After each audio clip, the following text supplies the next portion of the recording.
Como era o mundo em 1975? Não ficava cada um no seu quarto assistindo sua série preferida.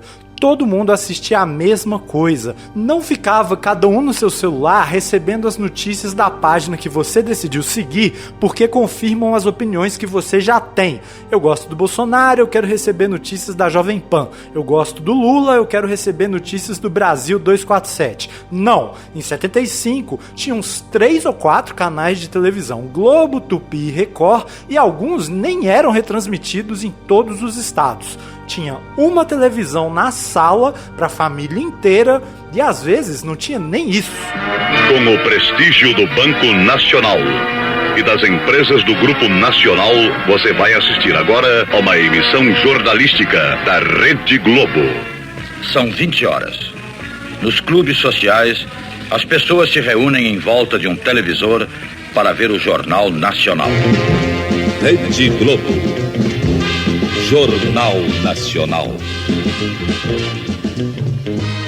Isso é a abertura do Jornal Nacional e mostra cerca de 20 pessoas sentadas numa sala, num clube, de frente para uma televisão de cerca de 24 polegadas. Você ia pro clube ver o jornal. Assim era o mundo em 75. Mas esse jornal tá aí até hoje. O que existia em 75 e não existe mais é o jornal da TV Tupi, com algumas notícias que ajudam a responder como era o mundo em 75.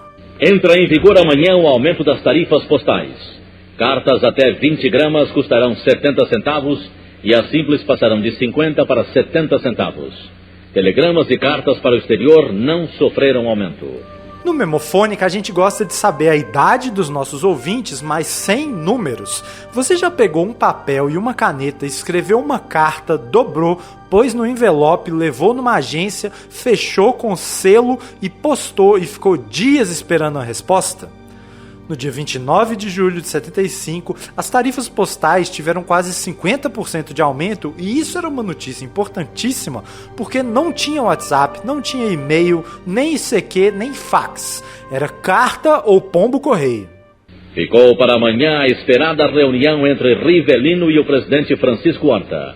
O jogador reclama contrato de publicidade no valor de 450 mil cruzeiros. Francisco Horta era o presidente do Fluminense, Rivelino era o melhor jogador brasileiro de 75 e dá para deduzir que a reunião entre os dois terminou bem, porque 2 semanas depois o Rivelino estava em campo pelo Fluminense, levantando a taça de campeão carioca de 75.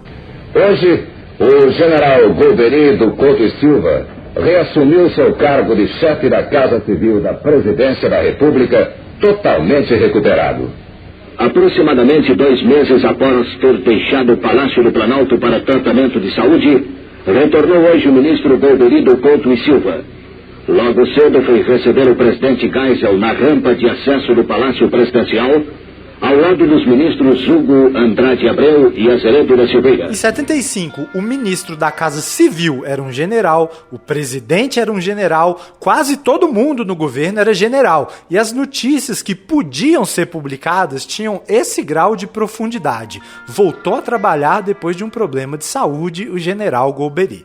Mas isso era em julho. Em outubro de 75 ia aparecer uma notícia sobre os métodos de trabalho do governo. Aguardem. Enquanto isso, intervalo comercial.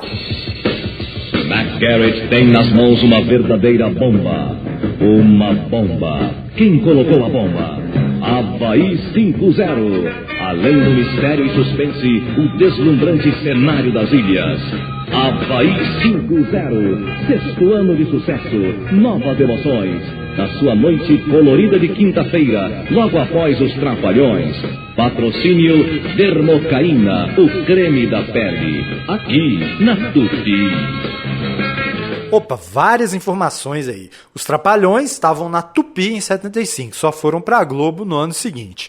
Noite colorida de quinta-feira. Grande parte da programação era em preto e branco, daí tinha uma noite especial pro que era colorido. E Havaí 5-0, um seriado policial que ficou famoso nos anos 70, em grande parte por conta da música de abertura.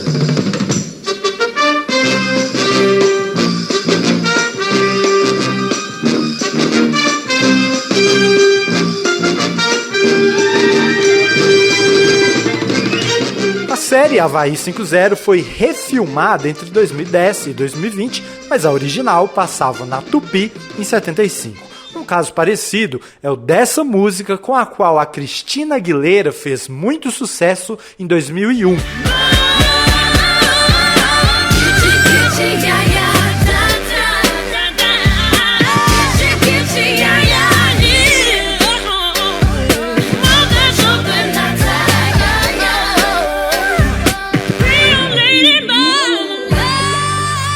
Pois é, eu sou Terêncio de Oliveira, esse é o Memofônica 75 e a versão original de Lady Marmalade é essa.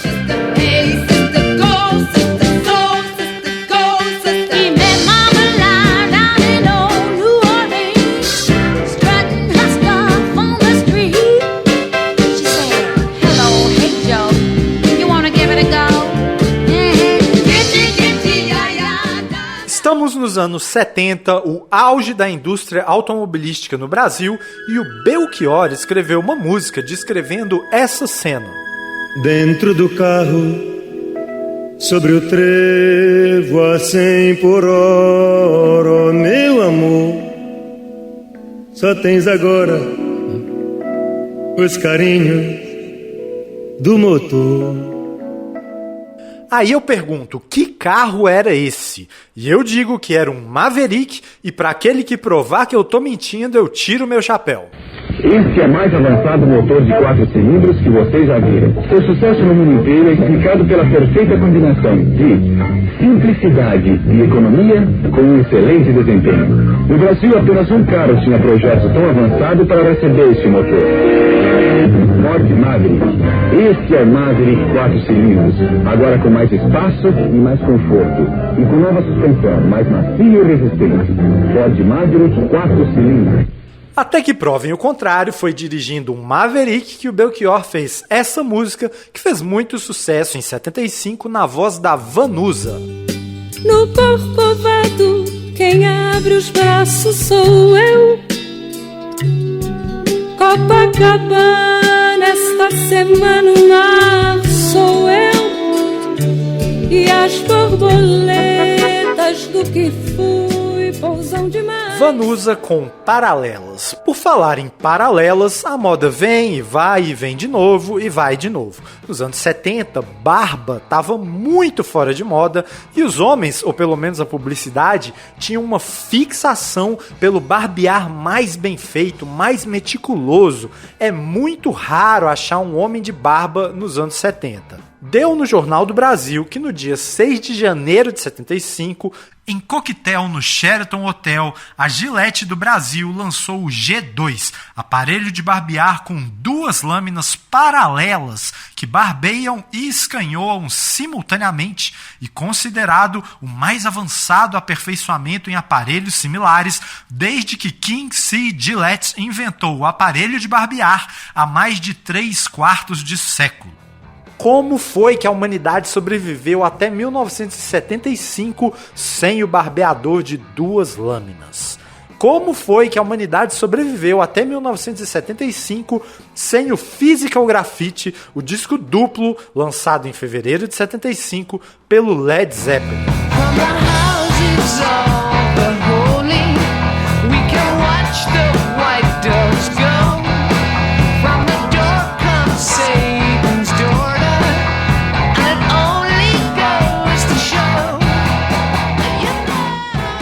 Houses of the Holy é a faixa 1 do lado B do primeiro disco. Physical Graffiti é um disco duplo que o Led Zeppelin lançou em 75.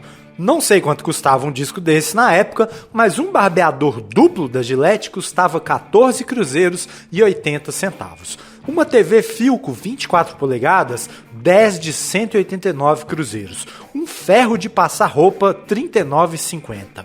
1 litro de Coca-Cola, 1,80. Extrato de tomate elefante, 380 gramas, 3 cruzeiros e 65 centavos.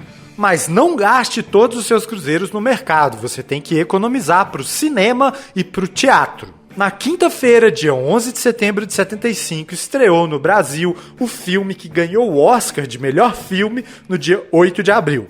Assim era o Brasil em 75, 5 meses de espera para poder ver Al Pacino, Diane Keaton e Robert De Niro. Como te chiami? Mi chiamo Vito Corleone. Vito Corleone. Te pegaste o nome deste paese. O Poderoso Chefão 2 estreou no Brasil na quinta. Quem estava no Rio de Janeiro ainda tinha que guardar cruzeiros para o dia seguinte, sexta-feira, 12 de setembro, quando estreou no Teatro Teresa Raquel o show do Gilberto Gil, chamado Refazendo. Abacateiro, acataremos teu ato, nós também somos do mato, como o pato e o leão.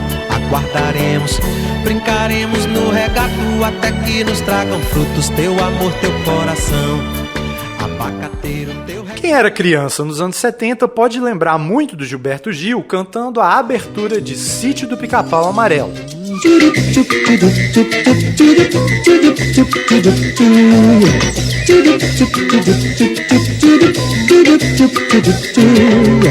Boneca de pano é gente, sabugo de milho é gente, o sol nascente é tão belo.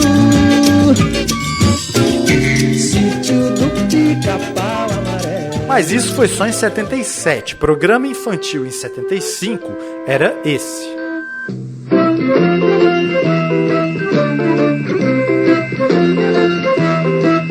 Todo dia é dia, toda hora é hora de saber que esse mundo é seu. Se você for amigo e companheiro, com alegria e imaginação, vivendo e sorrindo, criando e rindo, será muito feliz e todos serão também. Essa é a abertura de Vila Sésamo.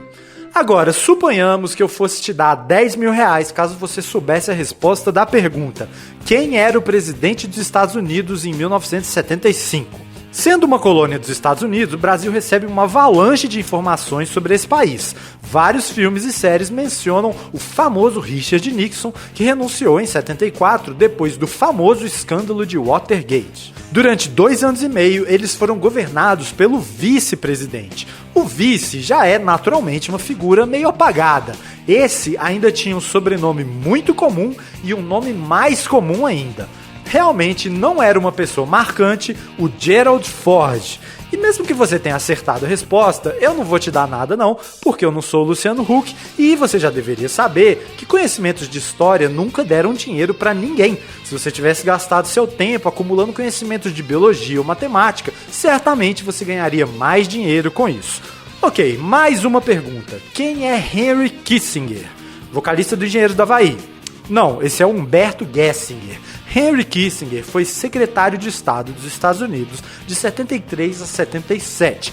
Tempo suficiente para apoiar o golpe militar no Chile em 73, na Argentina em 76, apoiar Portugal na guerra contra a independência de Angola e Moçambique, apoiar genocídio em Bangladesh, entre várias outras coisas que renderam ao Henry Kissinger o Prêmio Nobel da Paz. Parece mentira, mas ele ganhou mesmo. Ouçam mais essa notícia do Jornal da Tupi para ver como ele era mais famoso que o presidente.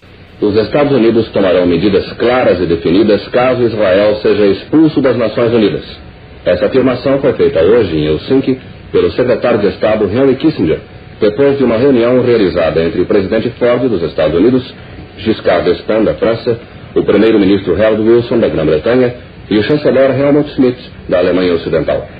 Segundo Kissinger, os 4 grandes do mundo ocidental decidiram opor-se vigorosamente às ameaças dos países árabes e africanos de expulsar Israel da ONU em setembro, quando terá início a Assembleia Geral. A reunião foi entre os 4 presidentes, mas a opinião noticiada foi a do Henry Kissinger. E tem mais. Os oradores de hoje, na Conferência sobre Segurança e Cooperação na Europa, figurou o líder soviético Leonid Brezhnev, que fez um discurso considerado conciliatório por Henry Kissinger. O Leonid Brezhnev, presidente da União Soviética, fez um discurso. E o que foi que o presidente dos Estados Unidos achou desse discurso, não sabemos. Mas o que o Henry Kissinger achou, nós sabemos. Foi conciliatório. Ele era uma das pessoas mais famosas do mundo. Em homenagem a ele, vamos ouvir o Raul Seixas e o Rock do Diabo. Existe 2 diabos, só que um parou na pista. Um deles é o do toque, o outro é aquele do exorcista. Diabo! O diabo usa capote, é rock, é toque, é pop. Diabo! Foi ele mesmo que me deu o toque. Enquanto o Freud explica as coisas, o diabo fica dando toque. Em 75, Raul Seixas lançou o Novo Aeon, um de seus discos mais famosos. Além do rock do diabo, tinha Tente Outra Vez. Veja, não diga que a canção está perdida. Tenha fé em Deus, tenha fé na vida. Tente outra vez. Tinha A Maçã. Se eu te amo e tu me amas, um amor a 2 profana o amor de todos os mortais. Porque quem gosta de maçã irá gostar de todas, porque todas são iguais. E tinha uma música chamada Tu És o MDC da Minha Vida, que dizia o seguinte: nada me interessa nesse instante, nem o Flávio Cavalcante, que ao teu lado eu curtia na TV. Flávio Cavalcante apresentava o programa dele na TV Tupi em 75. Então o casal de namorados assistia televisão, mas um dia a moça ficou brava. Eu me lembro do dia em que você entrou num bode, quebrou minha vitrola e minha coleção de Pink Floyd. Uma coleção de discos de vinil do Pink Floyd hoje valeria uma fortuna, e no dia 12 de setembro de 75, no mesmo dia que o Gil estreou Refazenda no Rio, o Pink Floyd acrescentou mais um item à coleção. How I wish you were here. We're just 2 lost souls swimming in a fishbowl, year after year. Você já ouviu o discurso de uma múmia? Já ouviu uma múmia falando? Então ouça com atenção só um trechinho. E atenção, senhoras e senhores, vai falar o presidente Ernesto Geisel. Oferecerei tão somente a meditação dos brasileiros que me ouvem, no sagrado recesso de seus lares, uma interpretação, a largos traços, do que foi o esforço até agora despendido pelo 4º governo da Revolução no cumprimento da dignificante missão que lhe foi diferida. Esse era o presidente do Brasil, líder do 4º governo do que eles chamavam de revolução. E segundo ele, eles estavam só cumprindo uma missão, era quase um sacrifício que eles faziam. E outra, era uma missão que lhe foi deferida. Por quem? Pelos eleitores não foi. Foi pelos empresários? Foi pelos Estados Unidos? Foi por Deus? Quem era esse lhe? Agora, dizem que a Globo apoiou a ditadura. A Globo é muita gente. Em certos casos, ela foi até censurada. Por exemplo, em agosto de 75, quando a novela Roque Santeiro, com estreia marcada e já sendo anunciada há semanas, foi vetada e só foi ao ar 10 anos depois. Então, na mesma Rede Globo, tinha o Dias Gomes, autor da novela, que era censurado, e tinha o Amaral Neto, que além de ter um programa de reportagens em horário nobre, ainda era deputado federal pela Arena. Era representante direto da ditadura dentro da programação da Globo. Em 75, ele fez uma reportagem parecida com Memofônica, se perguntando como era o Brasil em 64. A resposta do Amaral Neto foi essa. Março 1964. O drama brasileiro chegava ao auge. A indisciplina e a desordem acabaram por entrar nos quartéis. Desmoronava o princípio da hierarquia. E então via-se o país ameaçado de perder seu último ponto de apoio efetivo na manutenção da ordem pública. Dali em diante, nada mais que o caos absoluto, a desordem total, a violência sem freios nem medidas. E a todos se evidenciou que o Brasil caminhava para o pior. Caminhava para a guerra civil de consequências imprevisíveis. Foi há apenas 11 anos atrás. E as Forças Armadas, elas próprias, mais do que ameaçadas, foram chamadas, praticamente intimadas, a cumprir a missão que o momento lhes impunha, restabelecendo a ordem e livrando o país dos trapos vermelhos que ameaçavam sufocá-lo. As Forças Armadas foram intimadas a cumprir uma missão, exatamente a mesma argumentação do presidente. E tudo para combater os trapos vermelhos. Muito poético, né? O fantasma do comunismo era visto em qualquer lugar. Até o Caetano Veloso era considerado comunista. Mesmo que, depois de voltar do exílio, ele estivesse quietinho no canto dele, sem nenhuma música de protesto, só músicas divinas, maravilhosas como essa. Envolve meu tronco, meus braços e minhas pernas, a tua presença. É branca, verde, vermelha, azul e amarela, a tua presença. É negra, negra, negra, negra, negra, negra, negra. Para o governo militar, qualquer um podia ser um subversivo perigoso, fosse o Caetano, fosse o Vladimir Herzog. Deputados da Arena se queixavam que a TV Cultura deixava de noticiar obras do governo para fazer reportagens denunciando a fome e a miséria do povo brasileiro e, segundo eles, isso era coisa de comunista.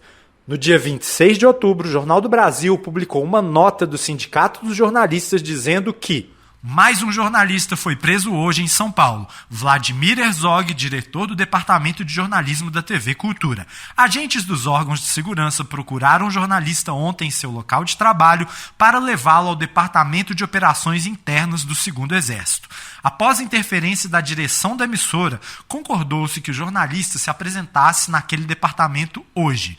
O jornalista Vladimir Herzog compareceu no horário estabelecido, mas ficou detido. Até à noite não havia retornado à sua residência. Aí eles publicam uma lista de outros 10 jornalistas que estavam presos no doicode. O Vladimir Herzog foi o 11º. No dia 27, a Folha de São Paulo divulga um comunicado do 2º Exército. O comando do 2º Exército lamenta informar o seguinte: em diligências que revelam a estrutura e as atividades do Comitê Estadual do Partido Comunista, apareceu citado por seus companheiros o nome do senhor Vladimir Herzog como militante e integrante de uma célula de base de jornalistas do citado partido. Relutando inicialmente sobre suas ligações e atividades criminosas, admitiu o senhor Vladimir Herzog sua atividade dentro do PCB. Cerca de 4 da tarde, ao ser procurado na sala onde fora deixado desacompanhado, foi encontrado morto, enforcado. Positivaram os senhores peritos a ocorrência de suicídio. Na foto que eles divulgaram, que ficou muito famosa, o Vladimir Herzog aparece enforcado, com os 2 pés no chão, quase de joelhos, numa encenação muito mal feita. No dia 31, milhares de pessoas compareceram ao velório na Praça da Sé. Vladimir Herzog não era comunista, não era filiado ao partido. Ele era marido da Clarice, e escute o Memofônica 79 para saber por que essa é uma informação relevante, e ele era judeu. E no judaísmo tem um procedimento específico para o enterro de suicidas. O rabino Henry Sobel ordenou que fosse seguido o procedimento normal, porque ele sabia que não tinha sido suicídio. Assim era o Brasil em 1975. Agora não pergunto mais aonde vai a estrada. Agora não espero mais aquela madrugada. Vai ter de ser, vai ser faca molada. Fosse na Inglaterra, fosse em Minas Gerais, os anos 70 foram a era do rock progressivo. Fé cega, faca molada, Milton Nascimento e Beto Guedes. Essa música vai estar na playlist que as apoiadoras do Memofônica vão receber, com todas as músicas desse episódio e várias outras lançadas em 75. No site apoia-se/memofônica, você pode contribuir com nossa campanha de financiamento coletivo permanente por sutis R$ 9,00 por mês. Ajude a garantir vida longa ao Memofônica. Além do Milton Nascimento, a playlist ainda vai ter Aerosmith, João Nogueira, Queen, Clara Nunes, Bob Dylan, Elis Regina, Kiss, Paulinho da Viola e, além de várias outras, ABBA.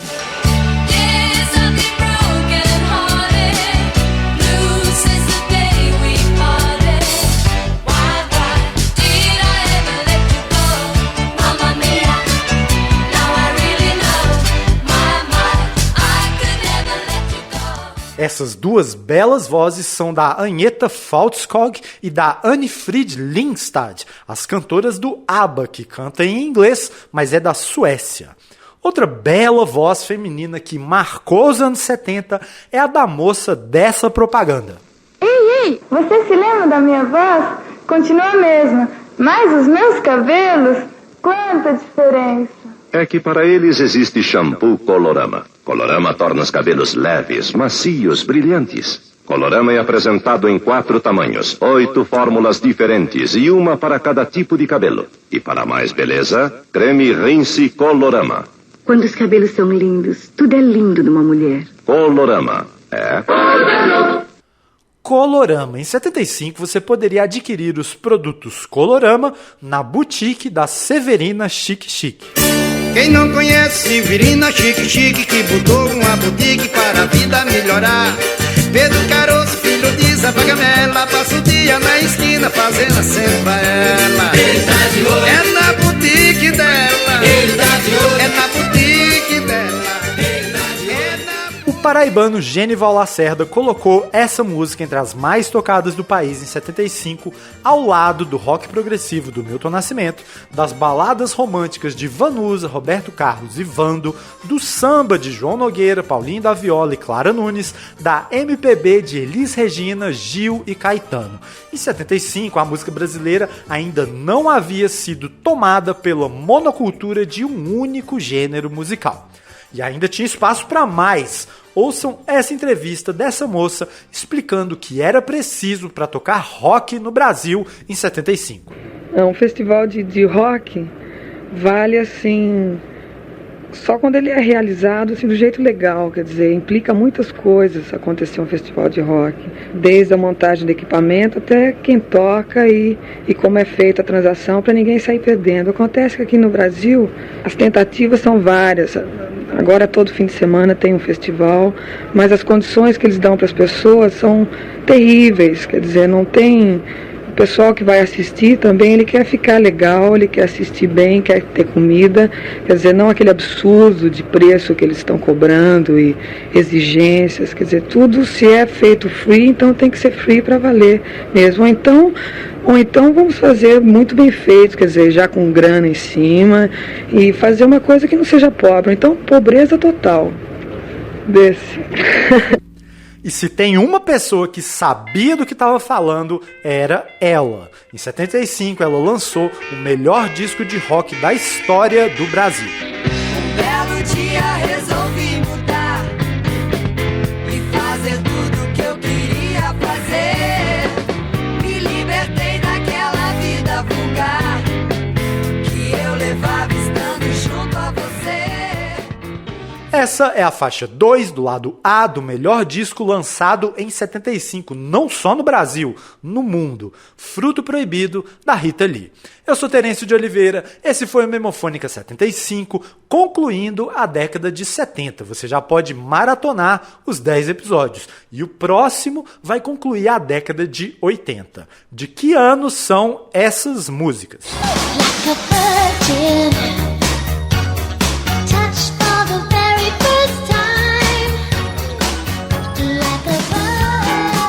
Quem vem com tudo não cansa, desce balança, meu amor. Me avise quando for a hora. I just called to say I love